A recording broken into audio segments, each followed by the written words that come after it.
Ok, salut à tous, salut à toutes. Moi je me présente, je suis Adrien Rebello, éducateur sportif dans l'association de Terrain Mêlé. Et aujourd'hui on va vous présenter un concept qu'on appelle le triple C. Donc 3 C pour communication, coopération, confiance justement. Et il y a une citation qui les représente bien, c'est seul on va vite, ensemble on va plus loin justement parce que c'est un concept qui permet de favoriser le jeu ensemble, justement le travail en collectivité. Voilà.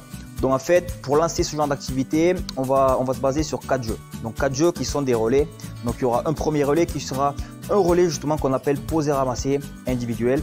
Où là c'est un petit justement qui va jouer tout seul. Voilà, il est deuxième poser ramasser qui sera de façon collective. Donc là on va se mettre en binôme. Et le troisième jeu après ça sera un parcours de motricité justement où ils seront encore en binôme. Voilà, où on devra travailler un peu de coordination. Et le quatrième relais ça sera justement toi plus moi plus lui plus nous.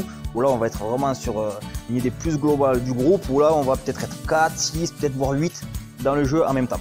Donc là il y a 4 phases, donc 4 relais. Et chaque relais en fait va nous servir nous en tant qu'éducateurs pour justement observer et établir justement aussi des petites problématiques qu'il y a dans le groupe.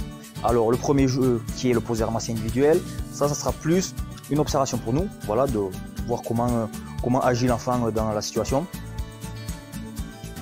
Voilà, deuxième jeu, ça sera un poser ramasser en binôme où là justement on va commencer à observer les attitudes qu'a l'enfant avec son copain. Alors très important sur la phase d'observation justement sur les premiers jeux des relais, ce qui va être très important auprès de l'éducateur justement, c'est d'avoir une attitude un peu effacée. Si justement le respect de la règle n'est pas là, s'il triche, il fait pas le tour du plot, s'il va pas se lier avec son copain, si le ballon il le jette, etc., on ne dit rien, on laisse faire, on va pas corriger de suite justement pour laisser l'enfant comme il est, voilà, intrinsèquement, ok. Donc après ça par contre ce qu'on va faire c'est quoi? C'est on va essayer de un peu les titiller, de leur poser des questions. Ok, la règle c'était quoi?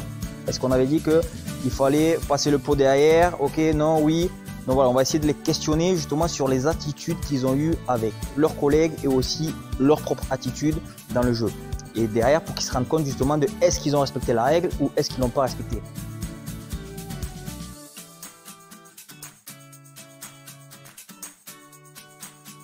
Et là, sur la troisième phase, on va essayer de voir s'ils ont respecté ces règles-là. On va essayer de faciliter un peu l'attitude de l'enfant, donc pour le pousser justement à établir une petite stratégie avec son copain.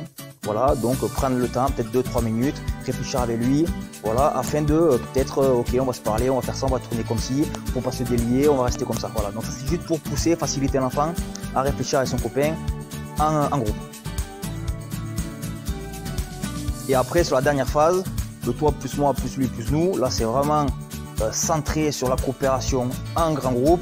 On sera beaucoup, c'est une chaîne solidaire et le but justement c'est de travailler du début à la fin ensemble. Et nous derrière on va essayer de débriefer sur tout ça, donc ça va nous permettre ce jeu là de vraiment faire un peu la synthèse de toute l'évolution de ces jeux là. Le but des triple C là c'est justement de leur montrer que avec ton copain, en respectant les règles, en respectant les consignes, voilà, en étant à l'écoute, en communiquant avec son copain, en coopérant, on puisse arriver. Il faut qu'ils se rendent compte que des fois, ils ont des comportements qui sont assez individualistes et que justement, dans un groupe, s'ils deviennent trop individuels, ils ne vont pas arriver à s'entendre avec son copain, ils ne vont pas arriver à faire quelque chose de très bien. Dernière chose aussi, justement, c'est de comprendre aussi que l'erreur n'est pas fatale. En soi, justement, ok, donc c'est une erreur, ok, on n'y arrive pas, on va réessayer, on va retrouver d'autres solutions.